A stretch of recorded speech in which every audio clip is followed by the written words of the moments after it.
Buenas tardes. En este momento haremos el reporte diario relacionado con el COVID-19. Doctora Patti, por favor. Gracias, doctor. Buenas tardes. Este es el parte médico de este jueves 4 de febrero. En los últimos días se ha registrado un incremento importante en los ingresos hospitalarios, por lo que pedimos a la población no bajar la guardia y continuar actuando con responsabilidad y siguiendo las medidas sanitarias, para evitar comprometer nuestra capacidad hospitalaria e interrumpir el proceso de reactivación económica.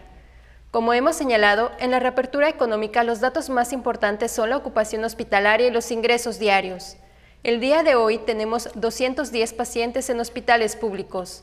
26.235 pacientes ya se recuperaron, no presentan síntomas ni pueden contagiar.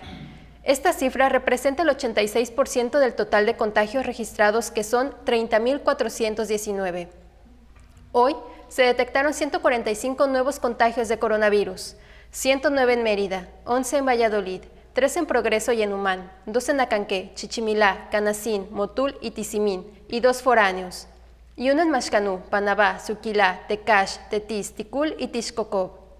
De los 30.419 casos positivos, 258 son de otro país u otro estado. Específicamente en Mérida se han diagnosticado 18.653 personas contagiadas de coronavirus, que viven en la zona norte 5.401, en la zona oriente 5.062, en la zona centro 1.738, en la zona sur 2.519 y en la zona poniente 3.933. Lamentablemente en este parte médico informamos de 11 fallecimientos. Son 10 hombres y una mujer, de un rango de edad de 51 a 84 años. Sus principales enfermedades fueron hipertensión arterial sistémica, diabetes mellitus y obesidad. 5 residían en Mérida, 1 en Acanqué, 1 en Concal, 1 en Telchac Pueblo, 1 en Timucuy, 1 en Tecash y 1 en Valladolid. En total, son 3.203 las personas fallecidas a causa del coronavirus. De los casos activos, 771 están estables, aislados y monitoreados constantemente por personal médico de la Secretaría de Salud de Yucatán. Presentan síntomas leves. Como ya mencionamos, 210 de los casos positivos están en hospitales públicos y en aislamiento total. Hay otros pacientes a la espera de diagnóstico. El rango de edad de los casos es de 1 mes a 99 años.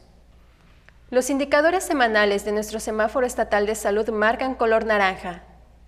Como hemos informado, el semáforo estatal de salud se va a dar a conocer cada 15 días con la finalidad de homologar fechas de presentación con el semáforo quincenal del Gobierno federal. Ese es el informe del día de hoy, doctor. Gracias, doctora. Estaremos actualizando esta información todos los días por este mismo medio. Muchas gracias.